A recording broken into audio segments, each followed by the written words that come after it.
Okay guys, so let's proceed with problem number 2. So let's read the problem first. Determine the torque required to produce a 5 degrees twist in the piece of wood. So use G, or the modulus of rigidity, as 1 times 10 to the 6 psi for wood. Okay, so this problem will be categorized as a torsion for a rectangular rod. Okay, so the first thing that we need to do is to first check its ratio, the aspect ratio. Diba? Meron tayong A over B, and alamin natin kung ano yung ratio niya kasi yung value ng C1 and C2 is titingnan natin do sa table na prinobide do sa ating lecture. Okay, so but the rule again is A should be greater than or equals to B. So from this figure, yung 3.75, guys, ito yung magiging A natin. Okay? And yung B is yung 1.75. So, given rin naman yung length ng wood na 8 feet. So, i-convert na natin siya to inches para dire-diretso na tayo. So, 8 times 12. So, that is equivalent sa 8 times 12, 96 inches.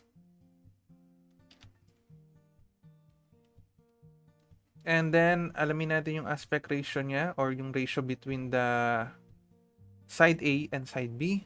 So, that is 3.75 all over 1.75. So, that is equivalent to 3.75 divided by 1.75. So, that is equals to 2.1429. So, at least 4 decimal places tayo. 2.1429. Tama ba? Ayan. So again, isulat muna natin yung mga equations na gagamitin natin. So ang pinapahanap is yung torque given yung angle of twist. So kung babalikan natin yung lecture,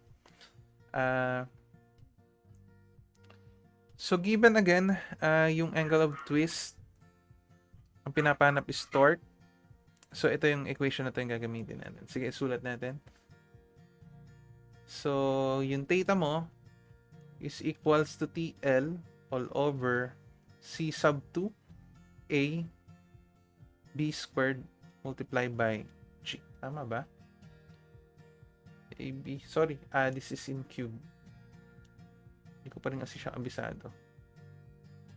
Ayan. So, before we can proceed, again, we need to check what will be the value of your C1 and C2. So, but for this example, since torque lang naman yung pinapahanap, hindi na pinapakuha yung shear stress develop.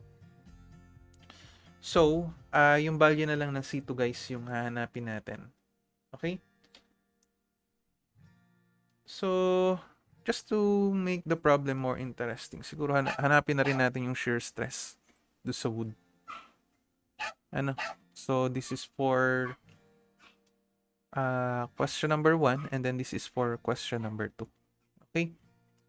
So para hanapin na rin natin yung C1, para hindi sayang yung problem. Alright. So let's get back to the lecture part. So ibaba ko lang ito. Ayan. So burahin ko muna to So ang nakuha natin is 2 point something, di ba? So the answer, or we would need the values in between of 2 and 2.5. So nandun yung value na kakailanganin natin. Okay? So between 2 and 2.5, so again, ang ating nakuhang value is 2.1429. So ilagay lang natin dito. 2.1429.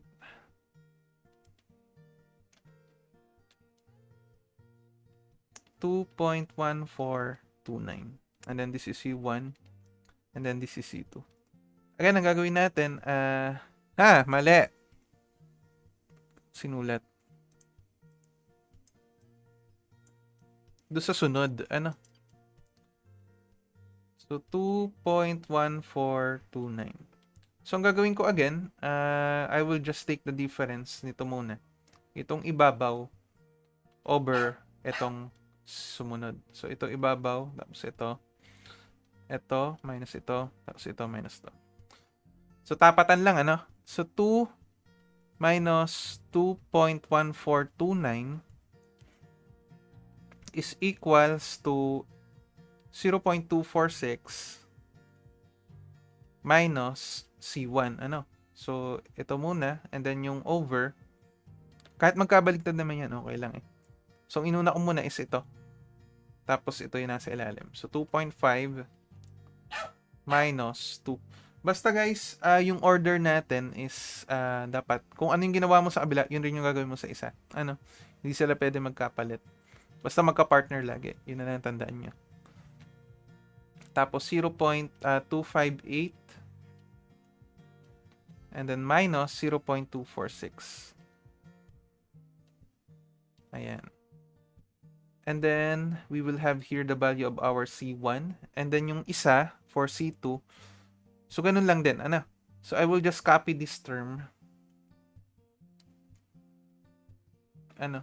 So, equals lang din siya dapat sa eto. 2 minus 2. Okay. So, minus ito. So, C2, taga, 2 minus 2 pa. Yung ibabaw minus ano. 0.229 minus C2 all over 0.249 minus 0.229. So, nagkaano pala ako, no? Anyway, check natin. I think pareho lang din naman ang lalabas yan.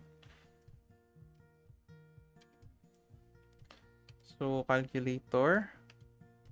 Ayan. So, gawin natin ito. So, 2 minus 2.1429 over 2.5 minus 2. So, that is equals lang sa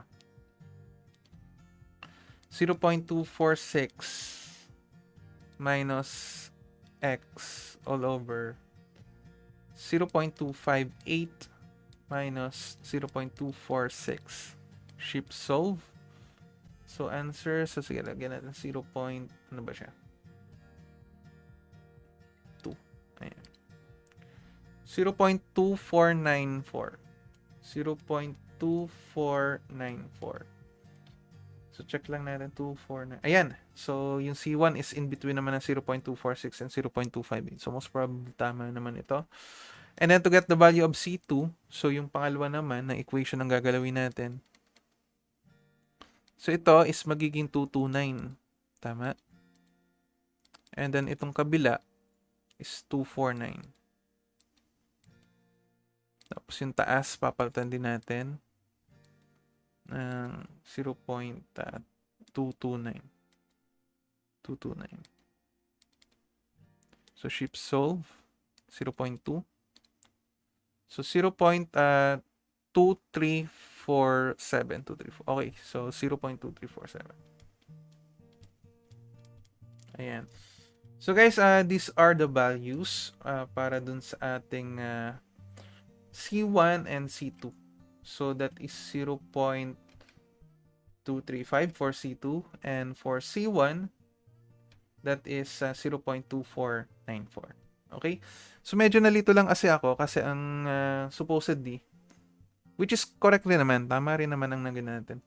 Ang dapat ko kasing ginawa, ito yung inuna ko. Yung 2.1429 minus 2. So, ito is magiging C1 minus 0.246. Over 2.5 minus 2. Over ito. 0.258 minus 0.246. But anyway,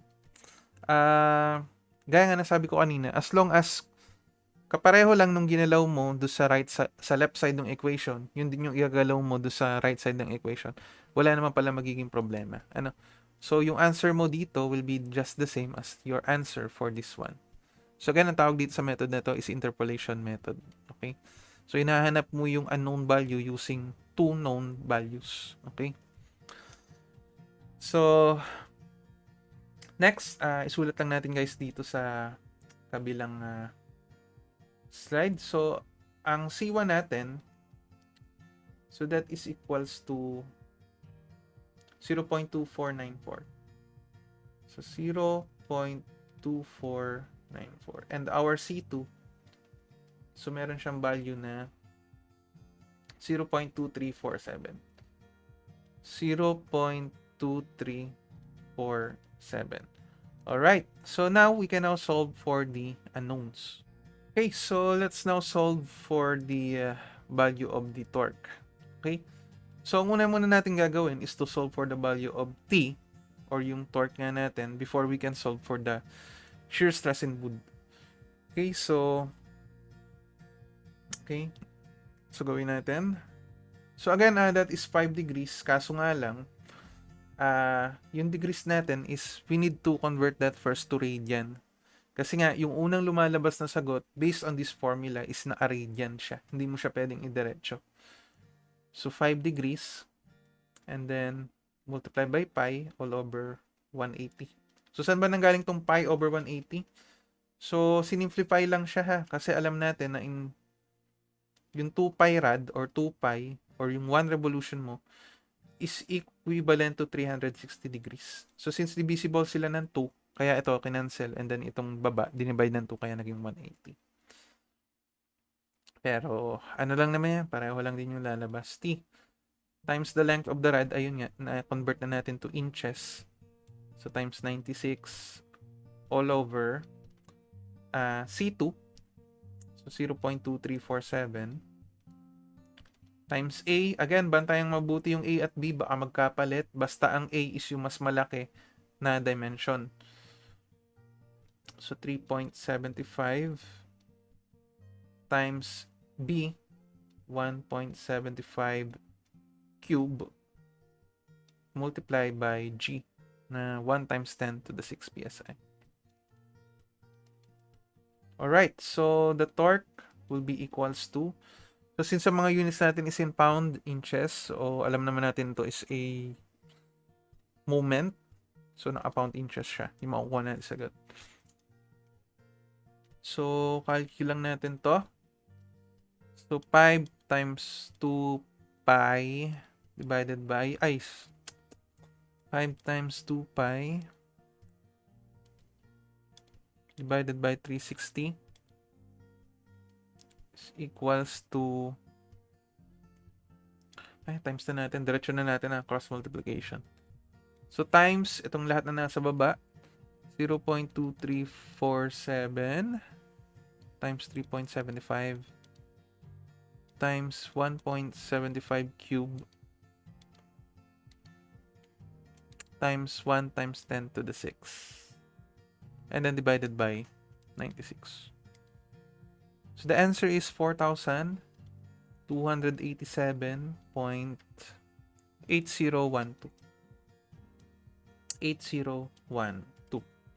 Okay, so since meron na tayong value ng torque, we can now solve for the value of the shear stress. So box lang natin to. So this is the answer for question number 1. And for question number 2, so to solve for shearing stress, again, you're going back to the slide or this lecture part. So meron tayong formula na T over C1 times AB squared. So ito is magiging the torque over C1 times AB squared. Okay, so itong answer natin dito, so 4,287.8012 pound inches all over C1, where C1 is equals to 0.2494, and then times A na 3.75, and then times 1.75 squared. Alright, so our shearing stress for the wood is equals to, so yung answer natin, ayan, so divided by, quantify ko na lang, 0.2494 times 3.75 times 1.75 squared.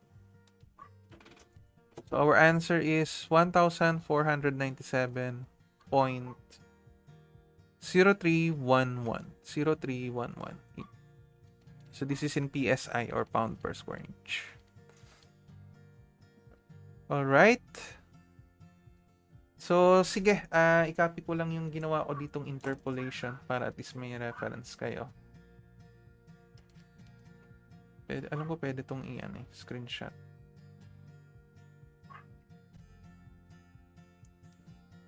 Ayan. Tapos i-paste ko na lang dito. Ayun. So, good thing pwede.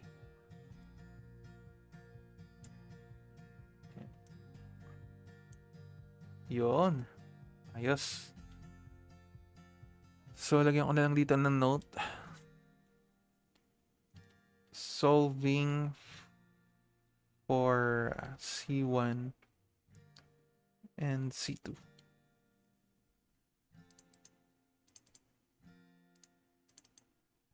Ayan.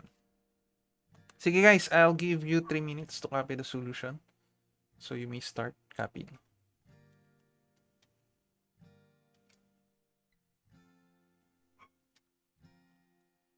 Inom lang ako.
Alright guys, so let's proceed with the next problem.